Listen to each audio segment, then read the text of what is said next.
Hoje eu tô com a 50.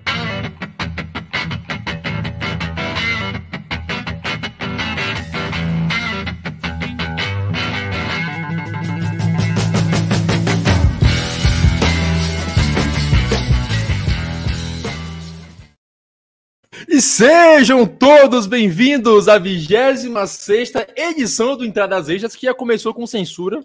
Para quem não percebeu, ou talvez percebeu, o Fernandão ia falar uma frase, a introdução cortou o Fernandão, mas tá tudo lindo. Hoje eu, inclusive, vim com Brandon Crawford aqui em homenagem ao Fernandão, que apesar de ser Dodgers, ama esse homem maravilhoso. Eu queria falar também para todos do Brasil que estão escutando que eu estou Paul McCartneyizado. Eu vou ver o Paul McCartney, nada da minha bala hoje, nem o ataque patético dos Giants. Fernandão, muito bom falar com você. Natanzinho, Mestre Felipe, todo mundo que veio ouve a gente aqui no Entradas Extras, sempre um prazer gigantesco. Quando o Natanzinho me censurou, eu estava dizendo, hoje eu tô com a 55 dele, Albert Pujols, cara que passou por muito pouco tempo pelos Dodgers, mas deixou maravilhosa impressão, deixou uma energia, uma vibração positivíssima por lá, e é um cara que acho que todo mundo aqui gosta, todo mundo aqui admira. Já falamos muito dele aqui como embaixador da Baseball United, mas hoje a gente tem muita conversa legal para dar. Inclusive os Dodgers estarão aqui nesse episódio de hoje, mas como a gente sempre faz, passamos primeiro pela nossa parte alta ali, pelos cantos de Japão, Cuba e outros lugares mais, mas isso o Natanzinho traz daqui a pouco. Vamos em frente, porque tem muita beisebolinha voando por aí. É isso aí, eu tenho lembranças maravilhosas do Albert Pujols lá em Los Angeles, né? Ele tentou bater o home run e Mike Tauchman roubou o que seria um walk-off home run lá para os Dodgers, vencemos, ganhamos a divisão, tudo aquilo, foi bonito demais. O que também é bonito demais é esse cidadão aqui que está embaixo de mim, com essa camisa lá, ele, com esse boné do Brasil aí, muito belo, muito agradável sua presença, Felipe, é muito bom falar com você sempre. Salve, Natan, Fernandão, fazendo um merchan aqui da nossa seleção. E é isso aí, voltamos com quase o time completo, né? O original, o João não mais consegue gravar nos horários, né? Continua fazendo parte da nossa equipe, sentimos muita falta do nosso amiguinho. A gente nunca deu a oportunidade dele teorizar, né, sobre por que Cincinnati Reds chegaria nos playoffs. Vai acabar chegando, né? Mas a vaga dele tá aqui guardadinha para ele voltar e explicar a teoria dele, por que foi tão eficiente. E é isso aí, bastante coisa rolando no mundo do beisebol, muita coisa legal, né? A gente tem aí visto desde o começo do ano, né, muita repercussão sobre mudança de regra, como que isso afetaria o andamento do jogo. Mais um no-hitter rolou, né? A gente, na semana passada, quase que não fala de um, hoje teremos a oportunidade de falar um pouquinho mais, mas as coisas estão fluindo, isso que é importante. Beisebol internacional também, bastante informação transitando por aí, né? Bastante coisa para a gente prestar atenção. E é isso, vamos que a pauta tá grande. É isso, a pauta tá grande, mas antes de finalizar aqui a nossa introdução, redes sociais na tela para quem disse que eu esqueço, né? Para os canalhas que vivem questionando minha índole, minha competência como âncora. Tá aí, ó, entradas extras no Twitter, né? Entradas_extras no Facebook e Instagram, tailgatezone, @tailgatezone. E você vai também no site www.tailgatezone.com.br. A gente volta já na primeira parte, na parte alta do podcast, na parte alta da entrada. Hey, take me out to the ball game. Take me out with the crowd. Fernandão, antes de mais nada, antes de começar aqui o podcast, nós temos que lembrar o seguinte: falta pouquíssimo tempo para nós embarcarmos para o Chile, né? Nós três vamos ao Chile e iremos acompanhar a nossa queridíssima seleção de beisebol em busca da medalha inédita, mas é claro, a gente não faz nada sozinho, a gente precisa da ajuda de você que nos escuta, seja doando, seja compartilhando, comprando a rifa para você ganhar uma maravilhosa camisa como essa aqui do Brandon Crawford, que está estendida do meu lado direito, como essa que a do Fernandão está usando. Então, qualquer ajuda é válida para a gente conseguir produzir um conteúdo de qualidade, né, Fernando? Fazer todos os bastidores, todas as imagens, vídeos do ouro inédito lá do Brasil no Pan-Americano do Chile. Natanzinho, para quem está vendo a gente pelo YouTube ou então lá pelo Spotify, está passando aqui embaixo, né, o apoia.c/TZNopan 2023. Nesse link aí você pode conhecer um pouco mais sobre o projeto, pode doar se você tiver condições de doar, mas como o Natanzinho disse, Não tendo condições de doar, por favor, divulgue esse link, divulgue o nosso trabalho, divulgue o nosso projeto.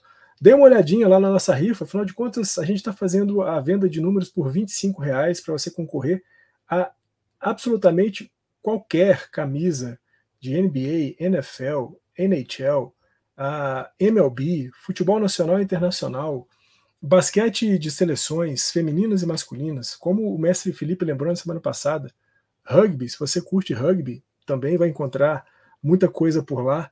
Então, lá pela nossa querida Mr. Vast, né, que está apoiando a gente na nossa rifa, então conheça, passe ali nas nossas redes sociais, lá no Tailgate Zone, escolha o seu número, R$25, por R$25 você pode concorrer a uma camisa fantástica da Mr. Vast, então vale muito a pena porque você vai sair feliz e vai deixar a gente feliz também, nos ajudando na nossa cobertura do Pan-Americano de Santiago 2023 lá no Chile. Vamos em frente porque eu já comprei os ingressos, viu, Natanzinho? Já comprei os ingressos e essa medalha vem. E, Felipe, a gente ainda não consegue prever o futuro, mas nós sabemos que o Brasil vai nos dar muito orgulho, mas também não sabemos como é que vai acontecer tudo. O que podemos garantir é que quanto mais ajuda tivermos, melhor será o conteúdo. Então, se você puder nos ajudar, de qualquer forma, tá valendo. A gente vai acompanhar treino, jogo da seleção, entrega de medalha, vai ser tudo que o Brasil ganhar lá, a gente vai estar junto para fazer. Pois é, Nathan, a gente tá nessa expectativa, né, de primeiro conhecer quem são os nomes, né, tanto do basquete quanto do beisebol e outros nomes enfim, do time Brasil. Aos poucos estão saindo, né, sendo publicados aí quem serão os competidores. Essa semana a gente, não pelo Brasil, né, mas a gente teve uma feliz surpresa, né, que a Simone Biles está quase que confirmada aí para o PAN, né, então teremos grandes nomes na competição, é óbvio, né? Como é tradicional já. O punk acaba sendo uma escada, né? Principalmente para algumas modalidades que são tradicionais nos Jogos Olímpicos. Infelizmente não está sendo o caso do beisebol, né? Para Paris nós não teremos beisebol lá, mas para outras modalidades sim, é muito importante. Então, boa parte do time Brasil que faz bonito aí nos Jogos Olímpicos, né? A gente fala da Raíssa do skate, enfim, da Rebeca na ginástica também, passarão aí por Santiago. Muito legal poder viver esse momento, né? Para quem é fã do beisebol especificamente, a última vez que o Brasil competiu, né, lá em 2007, a gente teve nomes como Lance Lynn, Joe Kelly, o Aroldis Chapman, todos jogaram contra o Brasil, né, no Rio de Janeiro. Então é um torneio muito legal de se acompanhar, principalmente olhando para o futuro, né? Porque, querendo ou não, são nomes, principalmente nas outras seleções, que chegam aos grandes times. É bom ficar de olho, né? A gente ainda não tem as escalações todas, também não temos nem o calendário dos jogos ainda, vai rolar. Conforme passam os dias, a organização passa mais informações, né, sobre construção, status. A gente tem algumas datas já, o beisebol vai começar acho que pelo dia 18, né, um pouquinho antes da abertura. Lá pelo dia 16 o Brasil já está em solo chileno, né, para entrar na Vila Pan-Americana. Nós já estaremos lá, então a ideia é que a gente consiga acompanhar esse começo de caminhada, né? Já estamos acompanhando desde o primeiro treino, a gente tem acompanhado, feito a cobertura, conversado com comissão técnica, visto alguns nomes que provavelmente jogarão, vivendo uma expectativa, né, principalmente dos internacionais que jogam nas ligas da América Latina, Estados Unidos, Japão, para saber se eles terão condições e liberações para jogar, né?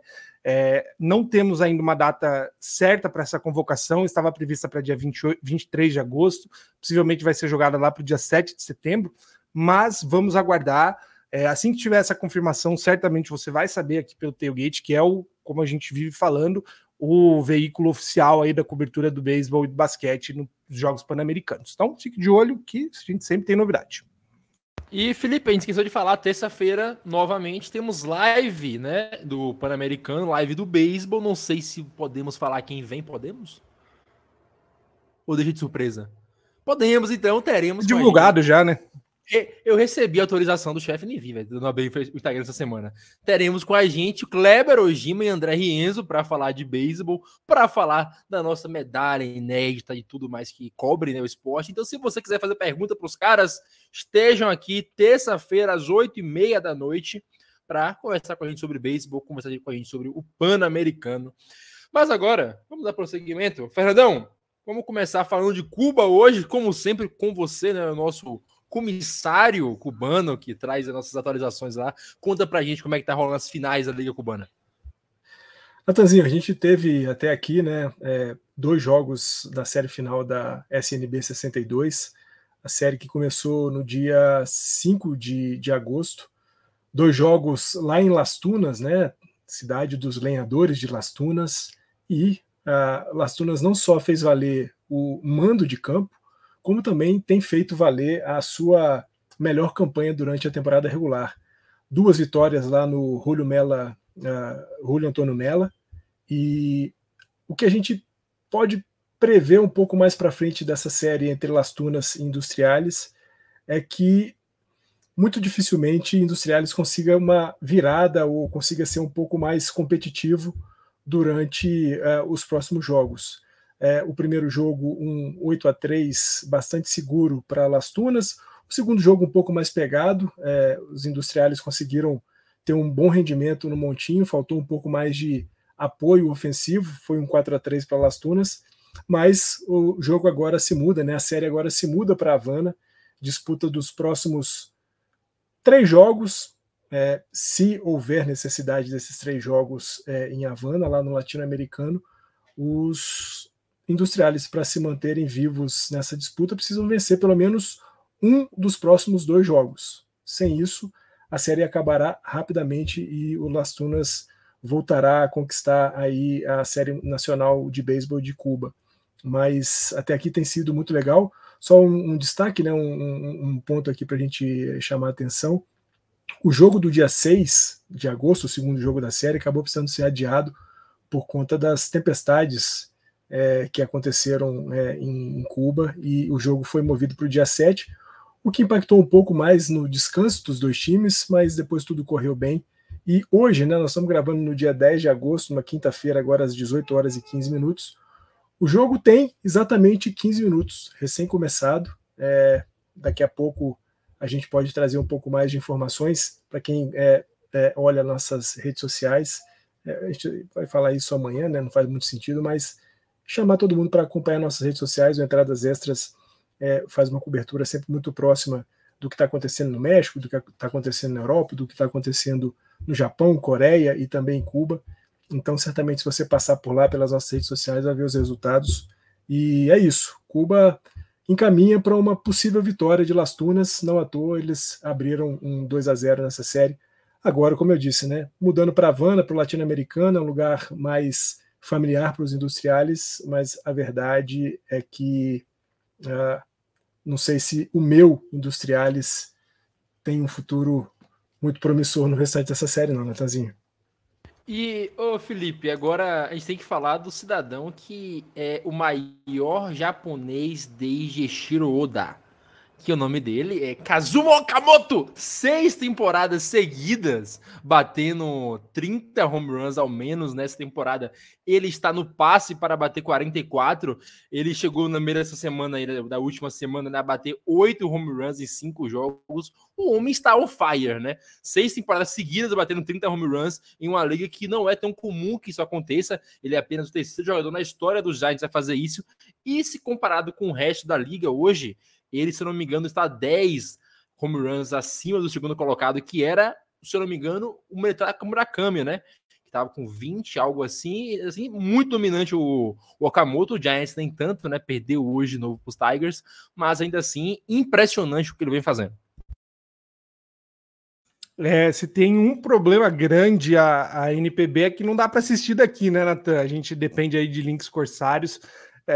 Mas, cara, é uma liga muito legal porque proporciona para a gente ver nomes diferentes fazendo coisas espetaculares, né? No ano passado, pouco antes do World Baseball Classic, a gente viu, né, a temporada histórica aí do Munetaka Murakami batendo um recorde de home runs por jogadores nascidos no Japão, e esse ano já tem um líder novo, né? Muitos falou depois do World Baseball Classic da possibilidade do que Munetaka Murakami faria esse ano, e ele não é o grande destaque ofensivo, né, que é o Kazuma Okamoto. O Okamoto jogou o World Baseball Classic também, quem acompanhou os jogos do Japão deve lembrar dele, né, foi um dos destaques ofensivos entre tantos que tinha naquela seleção. O que mostra, né, na minha humilde visão o quanto a liga japonesa está se evoluindo e muito, né? Muito rápido, porque historicamente o Japão é uma escola que não é tão focada em potência, né? São jogadores muito mais de contato e corrida, é um jogo muito mais pegado mesmo, de você dificilmente vê bolas muito longas, home runs.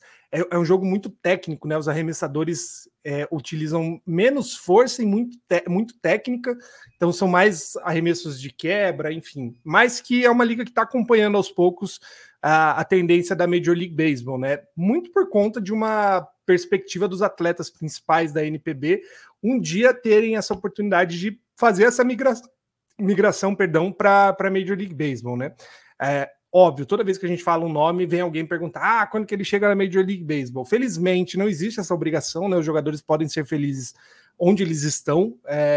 Tem sido cada vez mais comum, inclusive, grandes nomes que não fazem essa transição, ao mesmo tempo que está sendo bem comum jogadores, desde cedo, já falarem em jogar na Major League Baseball, né? O Okamoto é um que, teoricamente, né, pelas contas que a gente faz, já teria condições, se quisesse, de tentar, né, a carreira fora do Japão como um agente livre internacional, como foi o caso do Kodai Senga, ou também torcer para que o time dele autorize, né, o sistema de postagem, como foi o caso do Yoshida.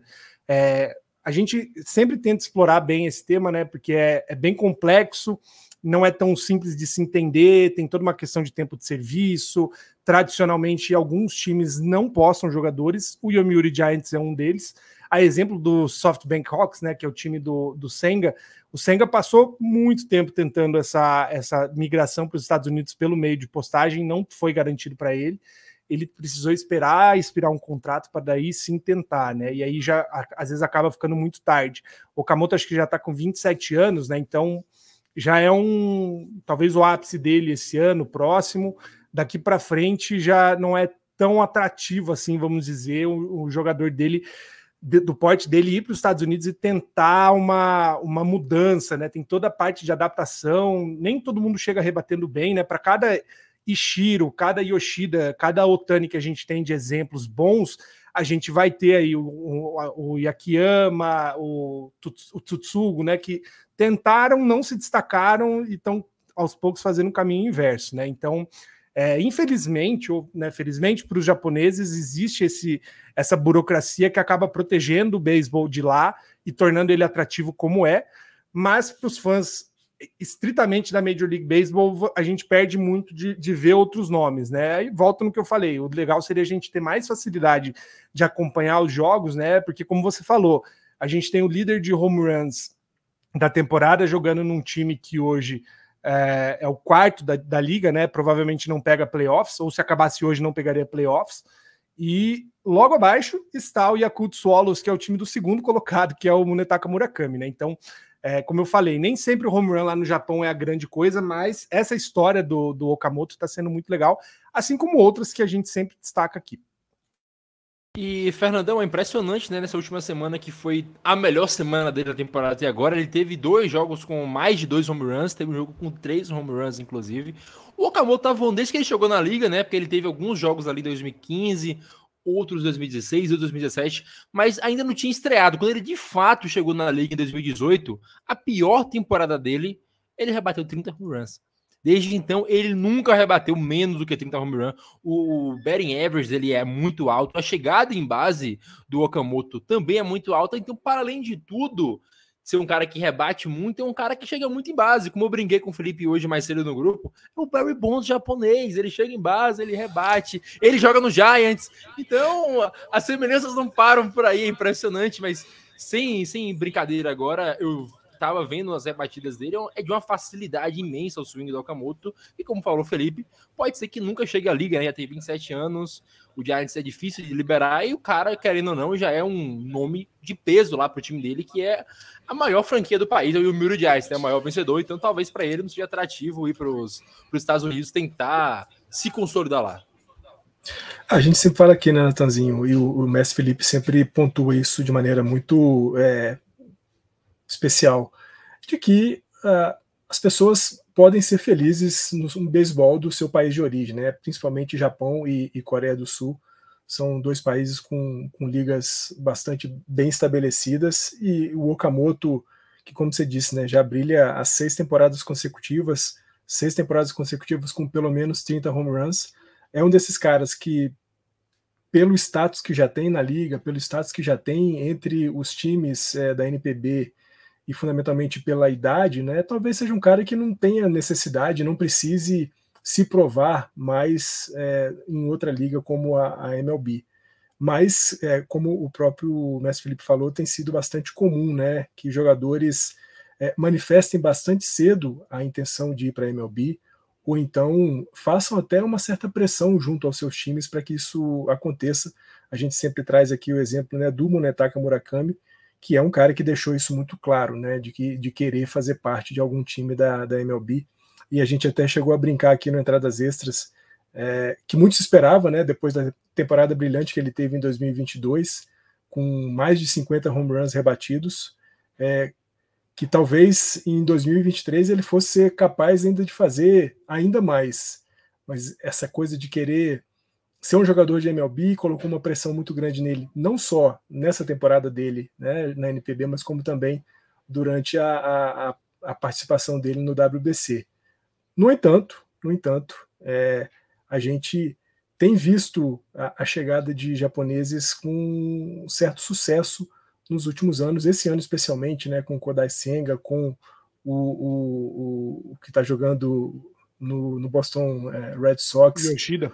Né, o Yoshida, o Shintaro Fujinami, né, de depois ter tido uma passagem terrível pelo terrível Oakland A's, agora em Baltimore começa a ser um cara mais efetivo e me parece vai ser um cara importante para Baltimore durante o restante da temporada e os playoffs, porque o Baltimore estará nos playoffs. Então tem sido legal acompanhar os japoneses, e eu sou um cara, né, o Felipe Patrãozinho sabe muito disso. Eu adoro jogadores estrangeiros jogando nas ligas americanas, então eu adoro os japoneses que jogam por lá. Um último ponto, né, Nathan, só sobre isso, para a gente entender, né, quem ouve a gente entender o feito que o Okamoto está levando esse ano. Ele está com 31, né, home runs, considerando a data de 10 de agosto, que é hoje que a gente está gravando. Lembrando que quando a gente grava de noite, já rolou a rodada do dia, né, que rola... de manhã rola o jogo da noite do Japão. Então, provavelmente quando você estiver ouvindo, esses números talvez já estejam diferentes. Mas o Okamoto está com 31 home runs em 100 jogos, né? 101 jogos, 100 jogos do Yomiuri. E o segundo colocado na lista de home runs é o Munetaka Murakami, né? Como a gente já tinha destacado, né? Que está com 22. E tem mais um jogador do Eagles, o Hideto Asamura, que está com 21. São os únicos 3 jogadores com mais de 20 home runs, né, numa liga em 100 jogos. Então, é realmente admirável, né, o feito que ele tem. E até, óbvio, a gente não vai passar nome a nome, mas quando você olha outros atletas como o Gregory Polanco, como o José Osuna, que são estrangeiros, jogando lá no Japão, ou mesmo os cubanos tão celebrados lá, né, o Ariel Martinez, que jogou o World Baseball Classic, né, receptor de Cuba, ainda assim o número do Okamoto surpreende, né, porque não tem ninguém perto do que ele está fazendo. A liga japonesa tem um pouquinho menos jogos do que a MLB, mas o Okamoto começa até a flertar com a possibilidade de quebrar o recorde do Murakami, né, então, óbvio, é um chute longo, mas não... o pique que ele está levando não seria algo tão surpreendente assim, né? E aí, voltando, né, ao fato de por que esses jogadores não estão na Major League, a gente tenta produzir conteúdo sobre, falamos em alguns podcasts já atrás, enfim, na época do World Baseball Classic que a gente comentou, são 9 anos de tempo de serviço, o jogador precisa ter um status, aos olhos da MLB, de ser profissional e não amador. E aí dá para puxar o caso do Ohtani, que é o mais emblemático, né? O Ohtani, quando faz essa decisão por ir para os Estados Unidos, ele ainda chega nos Estados Unidos como um atleta não profissional, né? É besteira, mas para a Major League Baseball você tem que ter uma idade mínima. Isso faz com que o atleta ganhe muito menos do que ele poderia receber, né? O Ohtani fez uma barganha, vamos dizer, né? Uma aposta em si mesmo, aceitou um salário, acho que era de 2 milhões na época, né? Para a gente é muito, mais para um atleta de Major League, às vezes não é tanto assim, né? Salário de entrada para alguns, para daí construir o próprio nome. Então, O Okamoto está nesse ponto aí dos 27 anos, teria que ter o tempo de serviço para daí começar essa arriscada, né? Então, realmente, a gente vê muitos nomes que ficam no Japão, porque lá é possível você desempenhar e desenvolver melhor a sua carreira, principalmente em relação ao time nacional, né? O Japão preza muito para que esses jogadores joguem os torneios internacionais. O Japão é a grande potência do beisebol mundial hoje, naquele torneio das 7 principais seleções do ranking, né? O Baseball 7, nos Jogos Olímpicos, nos Jogos da Ásia, no World Baseball Classic.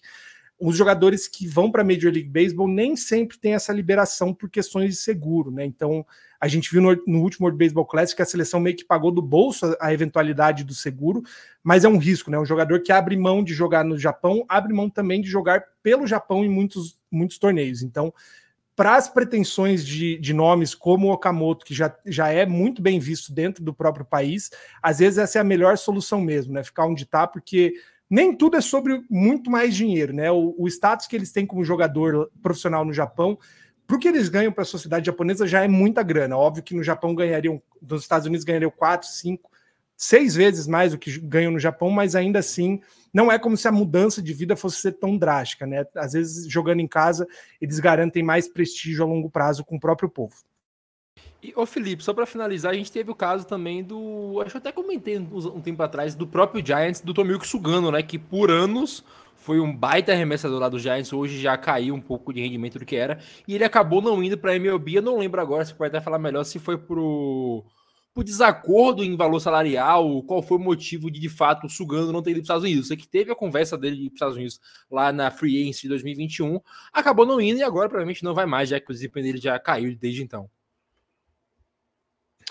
Nathan, esse que é o problema, né? O caso do Sugano acho que foi depois de 2020, né? Então, antes de 2021, o Yomiuri Giants liberou, ou pelo menos fez o anúncio, né, de que o Sugano poderia tentar o contrato, né, no sistema de postagem, e aí funciona bem rapidamente, né? O time do Japão anuncia que, ok, o jogador vai, abre uma janela de negociação em que todas as 30 franquias dos Estados Unidos podem dar um bid, né? Faz uma oferta, começa a negociar, e aí a oferta vencedora fecha contrato, né? Tem um período aí para fechar contrato. Com base no valor desse contrato, é paga uma multa milionária para o time do Japão, né? Então, um exemplo, como é impactante esse valor, o valor de multa que foi pago pelo Matsuzaka lá em 2006, 2007, foi o que basicamente sustentou o Seibu Lions para sair de uma seca histórica para se tornar um time competitivo novamente. É muito dinheiro. O dinheiro do Ohtani basicamente financiou o novo estádio do Hokkaido Fighters, né? Então, quando a gente faz essa disparidade do dólar para o iene, é realmente relevante. Só que daí, no caso do Sugano, ele ficou nessa janela de negociação e não houve, de fato, um valor que, enfim, agradasse ele, a gente dele, ou o próprio time, né? E aí o Sugano acabou voltando para o Japão para reassinar com o Giants. Mostra que nem sempre um grande jogador no Japão vai, de fato, ser um grande atrativo nos Estados Unidos. Tem toda uma questão de idade, de histórico de lesão. O próprio Senga, né, foi uma aposta que o Mets fez, uma boa aposta, mas também se o Senga chegasse nos Estados Unidos e se lesionasse rapidamente, seria mais um dia, né, no histórico de lesões dele. Então, tem toda uma aposta que nem todo time quer fazer, fora a questão financeira que também pesa, né? São 2 contratos, um para o jogador e um de multa que é pago para o Japão. É isso, vamos continuar falando de Japão, Fernandão. O futuro jogador, futuro astro, futuro Cy Young do San Francisco Giants continua a impressionar lá pelo Japão, né? O Yoshinobu Yamamoto está atrás, está no momento liderando a corrida pela Triple Crown pela 3ª vez seguida, né? Caso ganhe, como pontuou o Felipe esses dias, será o primeiro a fazer isso. E eu vi não só o Felipe, tá? Que o Felipe é meio suspeito, que ele gosta muito de Yamamoto, mas eu vi outras pessoas que gostam da Liga Japonesa, acompanham, falarem que o Yamamoto possivelmente é o melhor arremessador que já pisou no Japão. E o que ele vai fazendo é impressionante. Todo dia que ele joga, você abre lá o Twitter e vê as stats de Yamamoto. 3 strikeouts, 10 strikeouts, 11 strikeouts. O cara está a 5 jogos seguidos, arremessando 7 entradas, cedendo poucas corridas, cedendo 2 ou menos corridas, né? O cara, ele é uma força da natureza. Você vê os arremessos do Yamamoto, ele é muito preciso, a bola de curva do Yamamoto é muito boa, você que está acostumado a ver o Kershaw por anos e anos, né, então sabe reconhecer uma boa bola de curva como é a do Yamamoto, que pelo 3º ano seguido pode chegar a Triple Crown. E esse ano, infelizmente, na reta final da temporada, acabou perdendo um dos seus maiores concorrentes, né? O Roki Sasaki, que se lesionou e muito possivelmente não deva voltar mais nessa temporada 2023 da NPB, então as coisas ficam, entre aspas, mais fáceis para o Yoshinobu Yamamoto, que a gente teve a oportunidade de ver arremessando pela seleção do Japão no WBC, né? E assim, de novo, um cara que, como você destacou, né, Natanzinho, tem um arsenal muito bom e tem bolas de efeitos maravilhosas. Assim, é muito legal ver o Yamamoto arremessando. Acho que o Works Buffaloes, que é o time dele, ganha muito em saber que esse cara tá no montinho a cada 6 dias para arremessar pelo time. Esse número que você trouxe, né, de nos últimos jogos, 7 entradas pelo menos arremessadas com baixíssimo número de corridas cedidas, é daqueles caras que quando o torcedor do Buffaloes olha lá na tabela e vê que o Yamamoto vai arremessar, você tem quase a plena certeza de que é vitória para o seu time, né? Com o mínimo de apoio ofensivo é o suficiente para o Yoshinobu ganhar uma partida. E muito legal, né? Muito legal a gente poder acompanhar, mesmo que muitas vezes só por highlights, né? Muito dificilmente a gente tem acesso a algum jogo do Buffaloes aqui no Brasil, mas quem tem um pouco mais de vontade e esforço consegue acompanhar os highlights de todos os jogos da NPB no YouTube. Tem um perfil que cobre bastante profundamente a NPB. E é muito bom saber que a gente pode ver o Yoshinobu Yamamoto ainda arremessando na NPB, mas que muito em breve, né, não sei se pelo Giants, não sei se pelos Dodgers, não sei se por que time, mas é muito difícil imaginar que o Yamamoto não estará na MLB na próxima temporada ou nas próximas temporadas. Claro, né, o mestre Felipe trouxe aqui, quando a gente estava falando do Okamoto, falando do próprio Munetaka Murakami, o quão complexo, o quão difícil é o processo de saída de um jogador japonês da NPB para a MLB.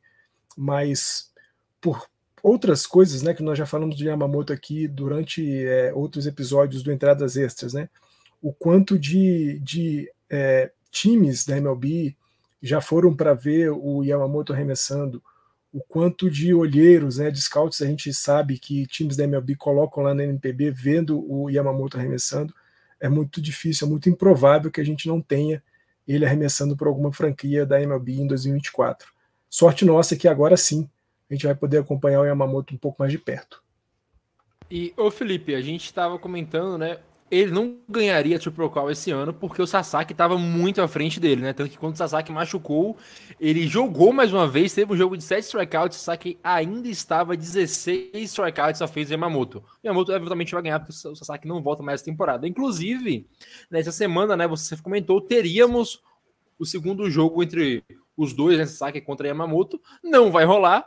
Por sorte, bem entre aspas, o Yamamoto Sasaki machucou e ele vai ganhar provavelmente a sua terceira Triple Crown, caso não aconteça uma hecatombe aí lá no Japão na sua carreira. Mas, salientando mais uma vez, o que ele vem fazendo é impressionante, né? A gente comenta que um bom pitcher ele consegue mesclar bolas rápidas com bolas de efeito, e se ele for bom nas duas, a sua bola rápida, por mais que não pegue 100 milhas, vai parecer mais rápida e a sua bola de efeito vai parecer quebrar ainda mais. Ele consegue mesclar as duas e o Yamamoto me parece a mistura perfeita dessas duas. A bola de curva do Yamamoto é excelente, como eu comentei com o Fernandão, a curva é bem acentuada, a precisão é muito boa e a bola rápida dele nem se fala, ela é diferente do Fujinami, a bola rápida dele gira e é muito precisa também. O Yamamoto é sensacional, não tenho o que falar, cara. Eu vou ficar muito feliz com o Giants ano que vem. O caso do Yamamoto, né, ele é até mais surpreendente do que você falar, pô, o cara vai ganhar mais uma Triple Crown, porque Triple Crown é um feito muito raro, né, é um alinhamento de astros muito grande que você tem que estar muito bem consigo mesmo, né, não ceder tantas corridas, você ser o líder de strikeouts e ainda contar com a ajuda do seu time ser bom para garantir as vitórias, né. O Yamamoto está caminhando para a terceira Triple Crown seguida, então 2019, 2020, 21, 22 e aí caminhando para a terceira em 23, mas para além disso, ele foi o MVP da Liga do Pacífico em 21 e 22 e ganhou o equivalente ao Cy Young, né, o Eiji Sawamura Award, em 21 e 22 também, né? Nunca existiu no Japão alguém que ganhou uma dessas coisas 3 vezes. o Yamamoto está caminhando para ser o campeão das 3 de novo, né? Então, de fato, ele provavelmente vai sair como grande nome da história aí dos arremessadores do Japão. Ele tem um concorrente também do Marines, né? O time do Sasaki, que é o Taneishi, né? Que, enfim, hoje está com 5 strikeouts a mais, mas com um jogo, né, a mais. Muito provavelmente, ele tendo um jogo decente aí aos moldes do que normalmente ele faz, ele já volta à liderança dos strikeouts. Em termos de vitórias, são 2 a mais do que o segundo colocado. E em termos de corrida cedida, ele está com uma boa folga para o Kona Takahashi do Seibu Lions, né, companheiro do Bo Takahashi, inclusive. É muito provável que o Yamamoto ganhe de novo os 3 prêmios. E aí, como o Fernando falou, né, essa é a carta marcada já, né, figurinha carimbada na Major League Baseball ano que vem, porque na próxima quinta-feira, dia 17, o Yamamoto faz 25 anos. Com 25 anos, o jogador continua extremamente atraente, né, para os times da Major League Baseball, pelo tempo de serviço que ele vai ter, né? Ele já chega no Japão com um contrato e estimam que o contrato do Yamamoto vá ser aí na casa dos 9 dígitos, né? Então, centenas de milhões aí, basicamente. Fora que por ainda uns 5 anos, 6 anos, talvez, ele ainda consiga entregar em bom nível o beisebol, mesmo considerando um tempo de adaptação. Então, olhos abertos, torça aí, porque virtualmente todos os times têm chance de trazer o Yamamoto, né? Existe, claro, uma expectativa que ele vá para a Costa Oeste por ser mais fácil e mais próximo do fuso horário do Japão, mas Texas Rangers, Chicago Cubs, Red Sox, Mariners, são times que tradicionalmente abrigam japoneses e tem agentes que trabalham nesse sentido, mas está em aberto, né? Quando o Ohtani veio foi a mesma coisa, qualquer time podia entrar na briga, muitos entraram, outros acham que não vale a pena, tá aí, né? O Ohtani dizendo se vale a pena ou não um investimento desses aí.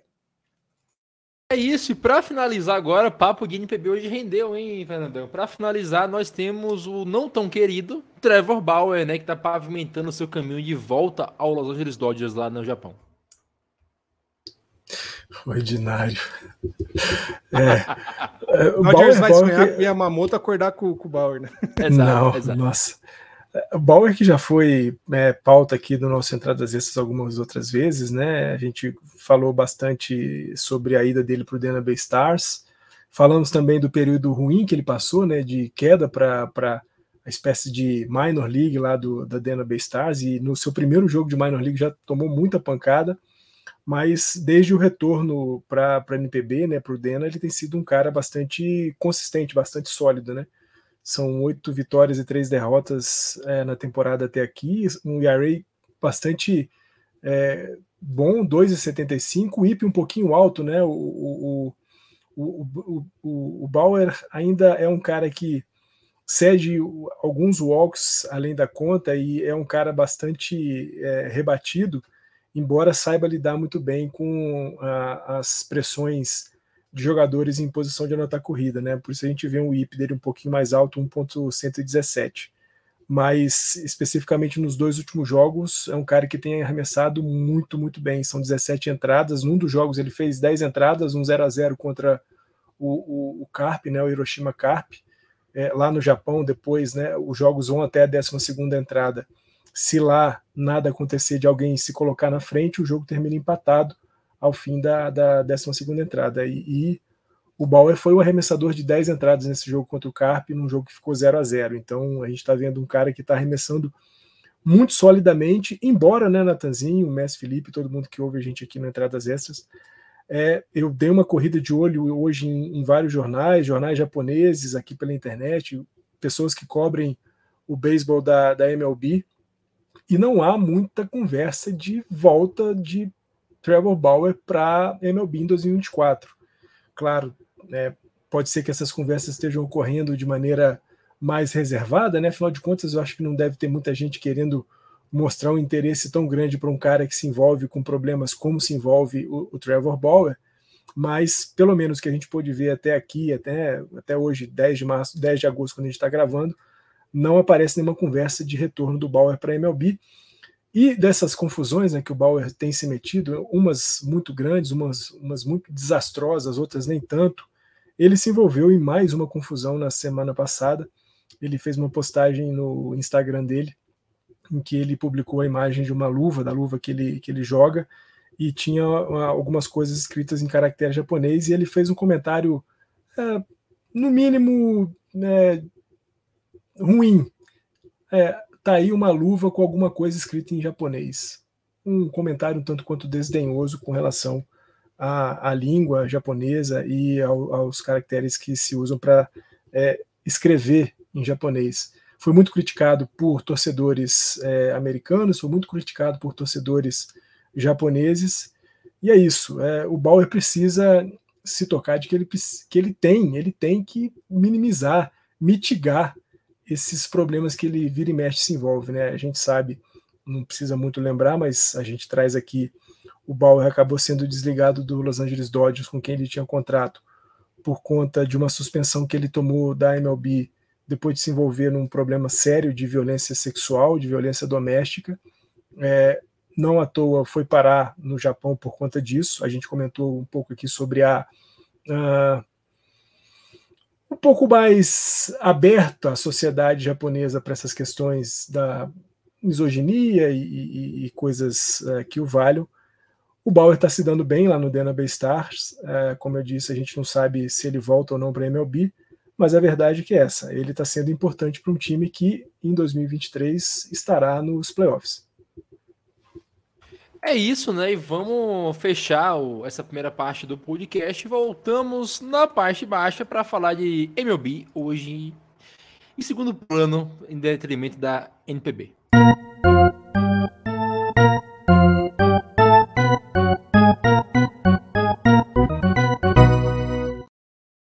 Acho que hoje é o dia mais feliz da vida do Felipe, né? Acho que foi a primeira vez que a gente falou mais de NPB do que de qualquer outra liga aqui hoje. Então ele tá super feliz. Mas voltando a falar agora de MLB, Felipe, o Lorenzen, né, chegou no Phillies, jogou muito bem a primeira partida e agora na segunda partida dele pelo Philadelphia, né, um no-hitter, né? Primeiro desde o Halladay lá em 2010. Como eu comentei no grupo, né? Não foi aquele no-hitter cheio de strikeouts, como você mesmo comentou comigo no Discord esses dias atrás, que acha que jogo perfeito, no-hitter, é mérito do cara mesmo, quando ele tem uma quantidade alta de strikeouts. Não foi o caso. Até o final ele tinha 4 strikeouts ali, o quinto o umpire deu uma ajudada. Ele teve 4 walks também, a contagem alta de arremesso durante a partida. Conseguiu fechar. O importante foi isso. Conseguiu fechar, não tem no-hitter feio. O importante é fazer o no-hitter, meteu o no-hitter e mostrou ser, até agora, a melhor contratação da deadline até o momento. Foram poucos jogos, é cedo para falar, mas até o momento ele vem sendo a melhor contratação da deadline, impecável desde que chegou aos Phillies, com um jogo literalmente impecável, né? O legal do Lorenzen é que ele tá numa caminhada já longa, né? Ele estreou lá em 2015 pelo Reds, teve muita dificuldade para se estabelecer, né, em uma franquia ou outra, passou pelo Angels, passou pelo Tigers, e agora parece estar se encontrando, né? O Everton do Beisebol Mundo Afora postou ontem durante o jogo, falando que é muito difícil você bater alguém que está obcecado por algo, né? E isso que é o legal do Lorenzen, ele é tão aplicado ao que ele faz, que cedo ou tarde isso ia se pagar, né? Tem gente que diz que o Phillies abriu mão de muito por ele, mas é um cara jovem aí, com 31 anos, então tem bastante ainda que possa entregar, e por um bom potencial, né? O Lorenzen não tem números ruins aí nesses quase 10 anos que ele joga praticamente como Major Leaguer. Tem esse no-hitter que eu falei de fato, né? Eu acho que para você mostrar que o teu jogo foi de fato um mérito 100% seu, você dominou ele com strikeout ou com bolas rasteiras muito fracas mesmo, né? Ou sem riscos, porque acho que hoje ainda saiu um vídeo faz 17 anos, se eu não me engano, do jogo perfeito do Mark Buehrle pelo White Sox, em que um dos defensores na nona entrada fez uma defesa de roubar um home run, né? Se você não tem uma boa defesa, não vai ser no-hitter, muito menos um jogo perfeito, né? Mas ontem foi um jogo bem redondinho do Lorenzen. Ele chegou na 8ª entrada já com uma contagem alta de arremessos. O Phillies apostou que ele poderia chegar nessa marca, chegou mesmo. Muito bom, né? Muito bom ver um jogador se reencontrando, né? Ou se encontrando de fato. O Phillies precisava muito de um jogador desse porte, né? Num ano em que o Nola não tá tão bem assim. tem outros nomes que poderiam estar rendendo melhor e não estão. Lembrando que o Phillies foi o time da World Series ano passado, né? Então perdeu aí o Eflin, vem o Lorenzen para jogar. É um time que aos poucos fez alguma movimentação para tentar se manter lá, né? Enfim, é isso. O que eu gostaria de destacar, eu estou tentando recuperar aqui, o pessoal falando da possibilidade, né, das regras afetarem muito o andamento dos jogos perfeitos e no-hitters, né? O do Lorenzen foi o quarto já do ano, considerando aí o do Framber Valdez, que a gente não falou, né? Semana passada. Teve um conjunto do Detroit Tigers contra o Blue Jays e teve o jogo perfeito do Domingo Germán também, né? Então, 322 no-hitters com jogos perfeitos, vamos dizer, na história da Major League. Michael Lorenzen é mais um deles entrando aí para a história desses feitos improváveis, né? Quando a gente fala sobre arremessadores muito dominantes, a gente até espera, e teve muitos que nunca arremessaram, né? Um jogo perfeito, enfim, mesmo um no-hitter, mas tá aí o Lorenzen com essa pérolazinha aí na carreira dele. É isso, e Fernandão, a gente pode até pontuar, né, que se todo mundo jogar o que pode jogar em outubro, o Phillies talvez tenha a melhor rotação da Liga Nacional, tá? Porque o nome dele?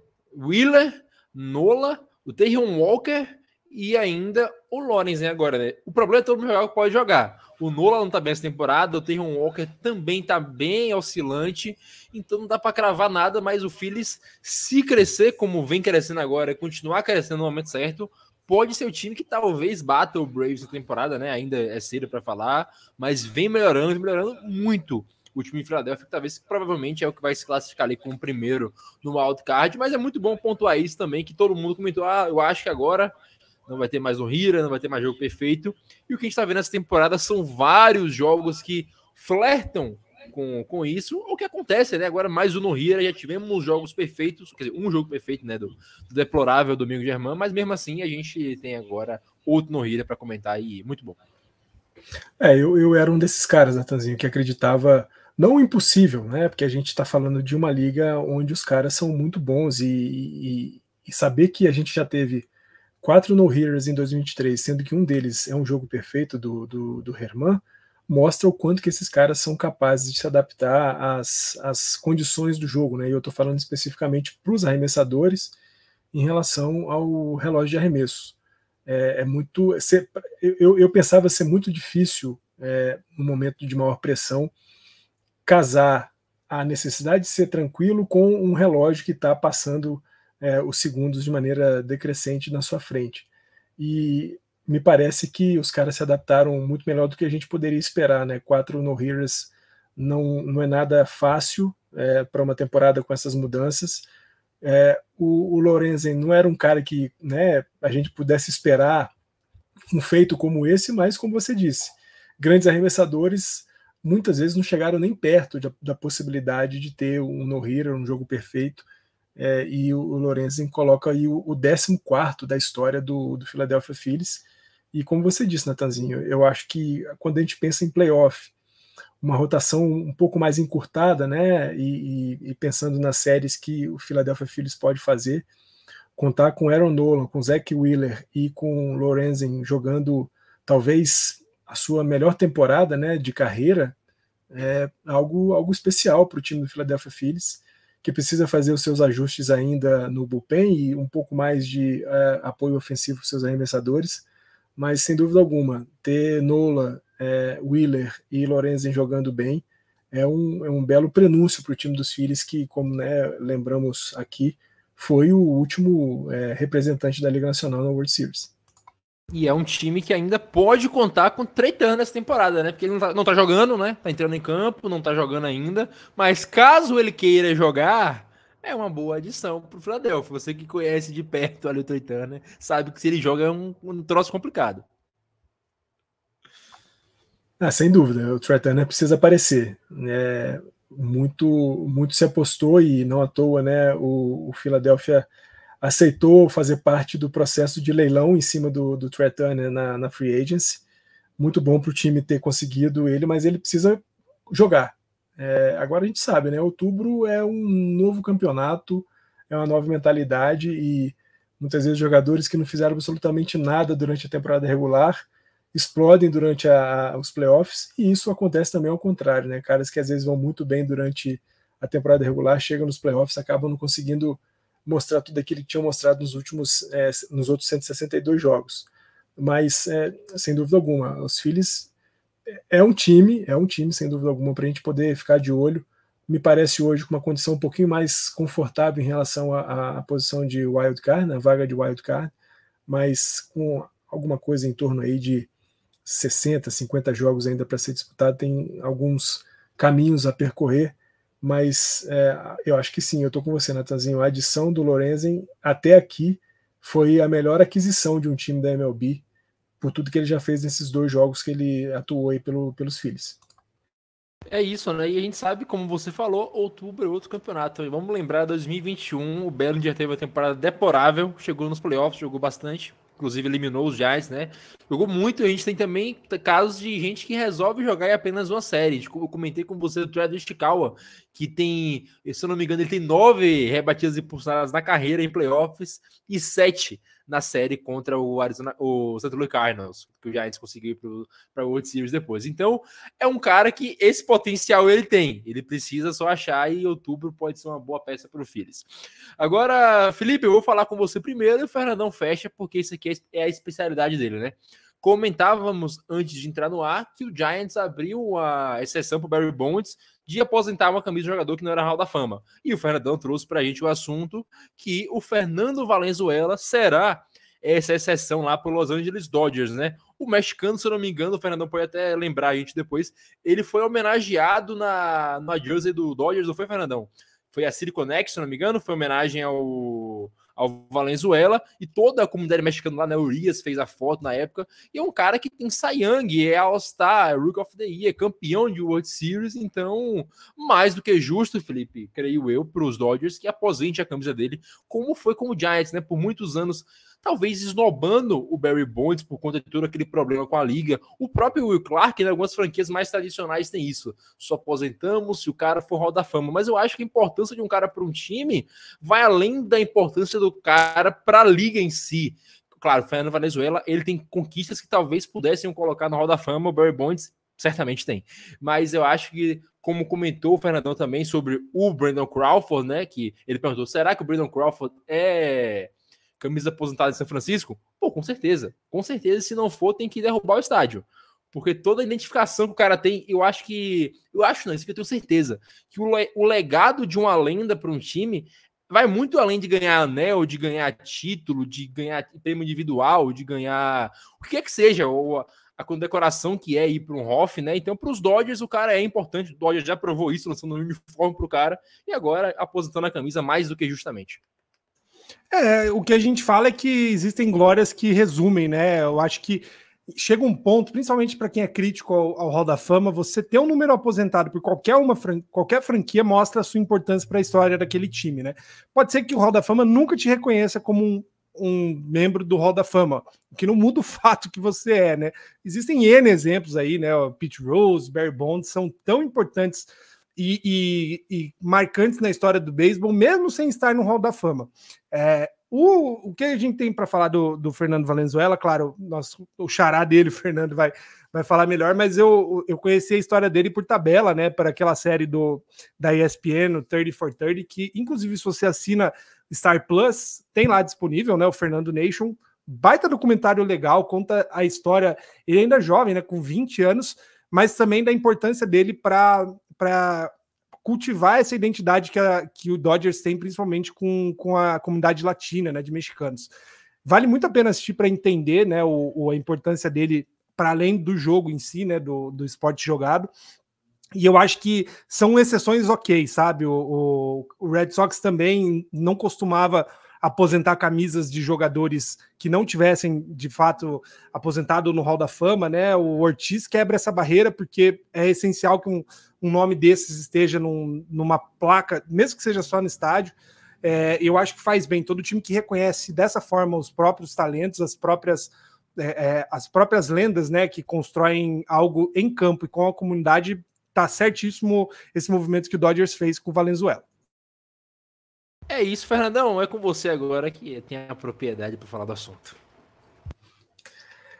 Eu acho que o Mestre Felipe toca num ponto muito importante, né? Para além do jogador espetacular e a Fernando Mania, né? O quanto ele foi importante para o Los Angeles Dodgers na temporada de 1981, mas o Felipe toca num ponto muito importante que é o papel que o Fernando Valenzuela tem junto à comunidade mexicana para o Los Angeles Dodgers, né? Para quem não conhece muito da história dos Dodgers, da mudança dos Dodgers de Nova York para Los Angeles, o lugar onde foi construído o Dodger Stadium era uma comunidade, viviam ali, era um assentamento de pessoas de origem mexicana, latinas, mas fundamentalmente de origem mexicana. Eram três assentamentos naquela região que foi desapropriado e muitas vezes aconteceu alguns atos de extrema violência contra a comunidade que vivia ali, para que eles deixassem aquele local e pudesse depois ser construído o Dodger Stadium.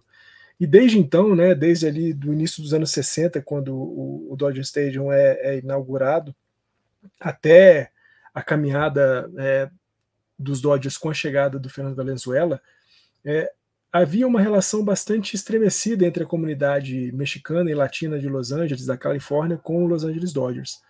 Os Dodgers mandaram com os seus scouts irem até o México na busca de algum jogador mexicano que pudesse fazer parte do time nas temporadas seguintes. O Fernando Valenzuela não era o cara que os Dodgers estavam de olho, mas quando os Dodgers, o olheiro dos Dodgers vai para o México para olhar esse jogador que os Dodgers estavam ali mirando, o cara volta e fala o seguinte: olha, eu fui lá ver o cara, mas o bom mesmo é esse menino aqui, Fernando Valenzuela. E ele chega de maneira explosiva, né, Natanzinho? Porque ele estreia na temporada de 1981, ele tem os seus 8 primeiros jogos da temporada com vitória, sendo 5 deles por shutout, em que ele não toma nenhuma corrida. E não à toa, né? Nessa temporada ele é o Rookie of the Year, ele é o Cy Young da Liga Nacional, ele é campeão da World Series, ele é MVP da World Series. Então nós estamos falando de um cara que chega e simplesmente revoluciona o beisebol daquela época e revoluciona de maneira muito positiva a relação do Los Angeles Dodgers com a comunidade mexicana, e não só, né, Natanzinho, na comunidade mexicana, não só em Los Angeles, mas eu escrevi um pouco sobre a história do Valenzuela e também fiz um episódio lá no Dodgers Cast sobre o Fernando Valenzuela, quando a gente soube que os Dodgers aposentariam a camisa 34 dele, em que ele fez com que tanto a audiência de televisão quanto a presença de torcedores em estádios adversários crescessem quando se sabia que o Fernando Valenzuela arremessaria pelos Dodgers jogando contra os adversários na casa deles. Então, o Houston Astros teve um crescimento de 30% no público que foi ao estádio nos jogos em que o Fernando Valenzuela arremessou lá pelos Dodgers. A audiência era sempre muito maior nos jogos com o Fernando Valenzuela, de formas que é justíssima, né, a homenagem, né, e a celebração da aposentadoria da camisa número 4, número 34, que desde quando o Fernando Valenzuela saiu dos Dodgers, nunca mais ninguém utilizou, então existia uma certa aposentadoria extraoficial da camisa 34 do Fernando Valenzuela, mas que agora, felizmente, será juntada a camisas como a 42, né, do Jack Robinson, a 20 do Dan Sutton, a 19 do Jim Gilliam, a 14 do Gil Hodges e outros tantos fantásticos jogadores que já passaram pelo Los Angeles Dodgers. Fernando Valenzuela, que ainda faz parte, né, da organização, é a voz comentarista do Los Angeles Dodgers em língua espanhola, então eu acho que vai ser muito legal. Para quem estiver ouvindo a gente, né, vai ouvir nesse nosso episódio, se estiver ouvindo justamente no dia do lançamento, vai ouvir nessa sexta-feira, e é justamente nessa sexta-feira, dia 11 de agosto, na série o segundo jogo na série contra o Colorado Rocks, que haverá a celebração, né, a festa de aposentadoria da número 34, Fernando Valenzuela, muito merecida. Fernando Valenzuela que tem todos esses números com os Dodgers e tem também um no-hitter, já que nós falamos aqui do no-hitter do Lorenzen, tem um no-hitter com os Dodgers numa noite muito especial, Natanzinho, o pessoal que ouve a gente aqui, porque pouco antes dos Dodgers entrarem em campo, né, nesse no-hitter do Fernando Valenzuela, o time estava assistindo um jogo do Oakland A's, e o arremessador do Oakland A's tinha acabado de fazer um no-hitter, e o Fernando Valenzuela vira para o vestiário de maneira jocosa e brincando, falando assim, olha, esse não vai ser o único no-hitter que vocês vão ver nessa noite, eu vou arremessar um também. Ele estava brincando, talvez, mas a verdade é que depois de 9 entradas, Fernando Valenzuela também conseguiu seu no-hitter lá em 1994, então vale muito, como o Mestre Felipe falou, né, dar uma passada no Star Plus e ver o 30 for 30 sobre a Fernando Mania, né, vale muito também ler um pouco sobre a história desse cara, mas também, fundamentalmente, quem é apaixonado pelo beisebol e o torcedor dos Dodgers, fundamentalmente, nessa sexta-feira, assistir a cerimônia de aposentadoria da 34 do Fernando Valenzuela. É isso, vamos finalizar e a gente volta já com o nosso walk-off.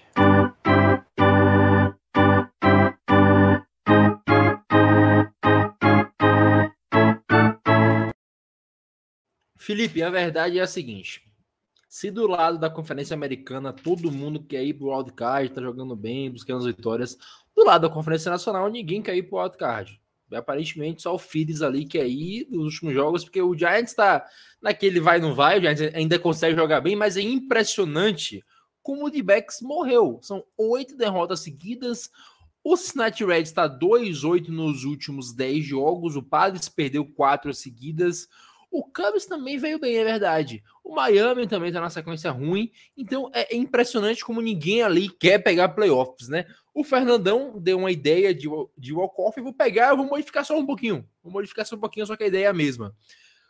Felipe, quais são os 3 times que você aposta no wildcard nessa Conferência Nacional? Que eu acho que é talvez o ponto mais interessante para a gente apostar aqui, vai ser cobrado no futuro. Eu acho que uma mínima mudança do que está hoje. Eu acho que Phillies consegue, San Francisco Giants consegue, mas eu acho que o Chicago Cubs vai pesar muito mais do que o Miami Marlins no fim da história, tá? Se é que o Cubs não consegue beliscar o título da divisão, né? Você ouviu aqui antes.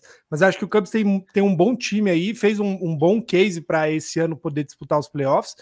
E aí vem a minha crítica, que não é bem crítica, né? Mas é algo que todo ano a gente fala. A gente sempre empolga com novos times, tipo o Diamondbacks, o Pirates, jogando bem no começo, mas são times que precisam fazer muita coisa para continuar disputando até o fim, né? Tem que ter profundidade de elenco, tem que ter referências mais graúdas, né? Para de fato conseguir disputar, bater de frente com os times principais. Não tem esses caras no Diamondbacks. Ainda não tem esses caras no Reds, né? Eu acho que pode ser que daqui 1-2 anos tenha. O Cubs já está mais estruturado nesse sentido. Então, minha aposta são esses 3 times: Philadelphia Phillies, San Francisco Giants e Chicago Cubs. Fernandão, mande bala.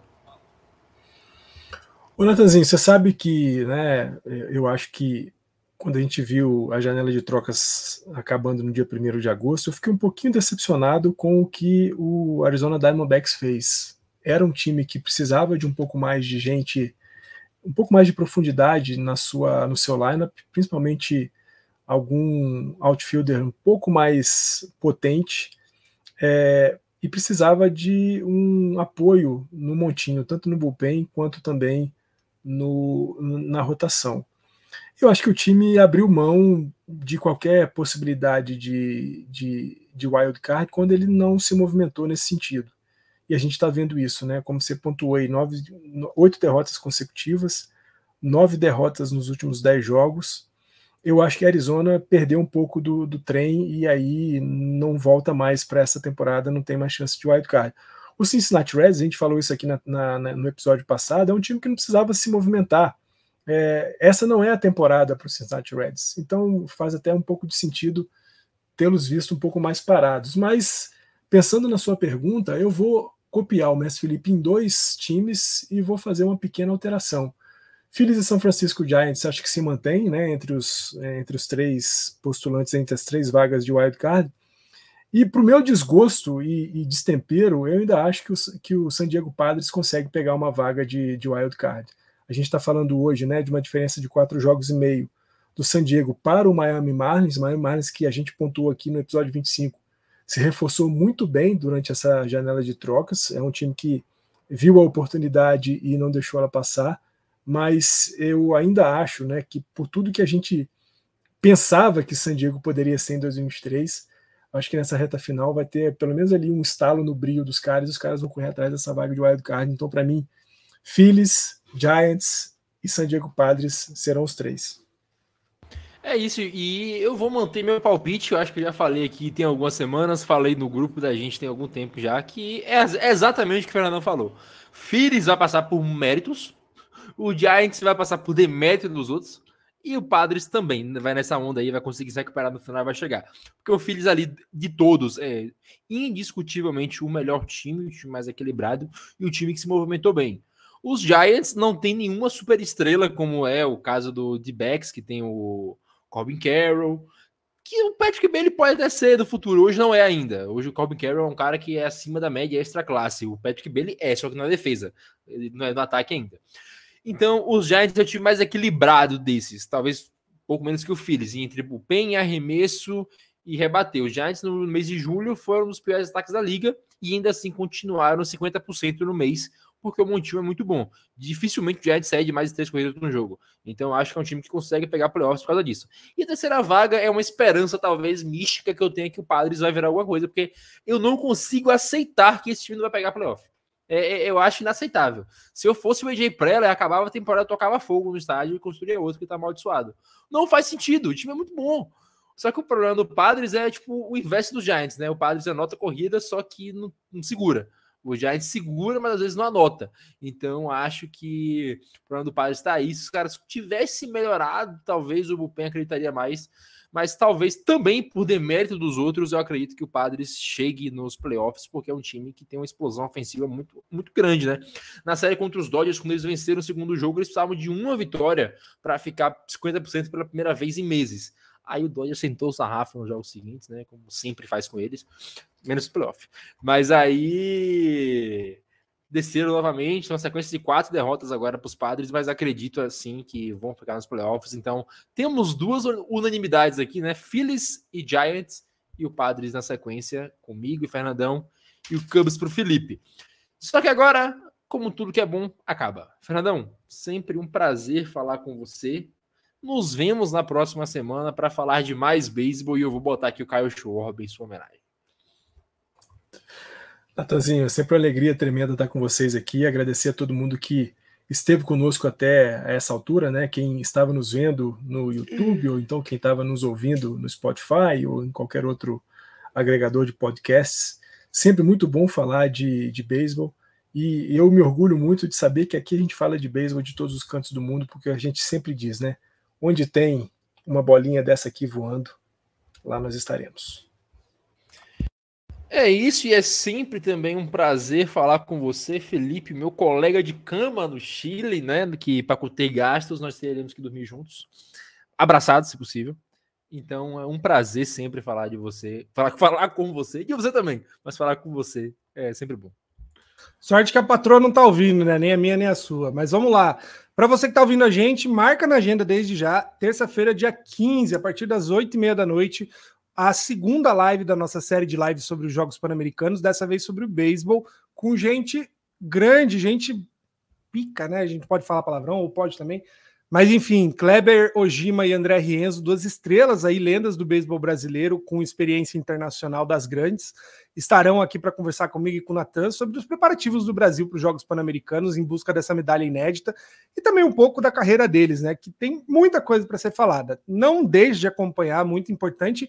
E se você ainda não comprou seu número na rifa, não dê bobeira. Serão 3 sorteados. Apenas R$25 você tem a chance de ganhar um voucher aí valendo qualquer camisa da história do esporte no mundo, lá do Mr. Varsity Corre, que tem 43 números, se eu não me engano, disponíveis.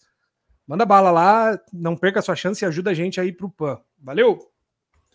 Exatamente, faltam 13 dias, se eu não me engano, para nossa sorteio, ou dia 28? Eu acho que são 13 dias. Eu espero que seja 13, porque eu quero fazer uma piada com 13, que o Fernandão, aí que torce pro Toyocarp, tá acostumado a levar 13 por 2 dias seguidos. Faz o L, Fernandão. A gente se vê semana que vem. Um beijo, tchau.